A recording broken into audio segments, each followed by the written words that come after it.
Hello and welcome. My name is Dan Colgan, and I am the organist and music guy here at Gloria Dei Lutheran Church in Olympia, Washington. Welcome to my devotions from the organ bench. Today is Saturday, September 12th, 2020. The hymn I would like to look at today is the opening hymn used in worship tomorrow, number 834, Immortal, Invisible, God Only Wise. The text of this is written by Walter Chalmers Smith, who lived from 1824 to 1908. He was born in Aberdeen, Scotland, and was ordained as a pastor in the Free Church of Scotland. He served churches throughout Scotland and in London. Beside this one, he has a number of other published hymns and poems. This hymn was originally 6 stanzas or 6 verses long, and it was altered down to 4 for publication in the English hymnal in 1906. That version, the 4-verse version, is what we have in use today. Verses 1 through 3 are the original, and for verse 4 of our included version, they have combined half of what was verse 5 and half of what was verse 6. The old verse 4 was omitted altogether. Here's verse 1 and 2. Immortal, invisible, God only wise. In light inaccessible, hid from our eyes. Most blessed, most glorious, the Ancient of Days, Almighty, victorious, thy great name we praise. Unresting, unhasting, and silent as night, nor wanting, nor wasting, thou rulest in might. Thy justice like mountains, high soaring above, thy clouds which are fountains of goodness and love.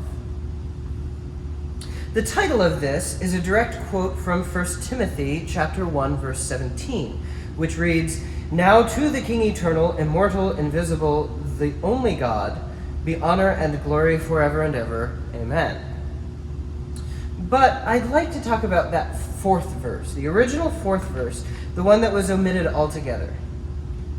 It was omitted partly because of literary deficiency, perhaps, but also because of theological debate and inconsistency within the rest of the hymn itself. Here's what that verse reads, or what it read. Today and tomorrow with thee still are now, nor trouble nor sorrow, nor care, Lord, hast thou, nor passion doth fever, nor age can decay, the same God forever as on yesterday. Now, looking at the rest of this hymn together in context, it appears to describe God as this ever-changing being. Yet this verse, the one that was omitted, describes God as what Paul Westermeyer calls a, quote, virtual static reality. Westermeyer also quotes one theologian who stated that, quote, the dwelling of God is not a static, immobile, unchanging presence. So what does this mean for us? Well, this debate of whether or not God changes is certainly one for the ages. Some would quote Malachi chapter 3, verse 6, which reads, I, the Lord, do not change. But others would quote the Old Testament stories of Jonah when God changed his mind about destroying Nineveh, or even Moses pleading with God, whose mind is changed about the destruction of the people then. However, just about every single instance that I could find, God's mind changing is a result of someone else changing first, or changing from some evil that they were doing. Yes, God is steadfast and loving, we know this, but we also know that our own actions as humanity can change the course of action that God will take.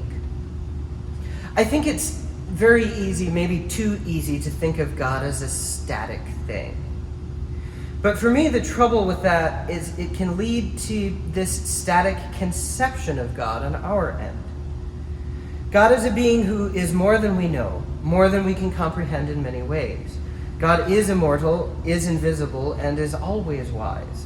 Let's make sure that our conceptions and realizations of what God is to us do not become static. The tune for this, Saint Denio, is decidedly Welsh. It was paired with this text for the first time by Ralph Vaughan Williams in his preparation of the English hymnal in 1906. This tune by itself is probably of 18th century origins, but first appeared in printed form in 1839 in a collection of Welsh tunes assembled and edited by John Roberts, who was a self-taught song leader who wrote down a great number of traditional Welsh tunes of the time.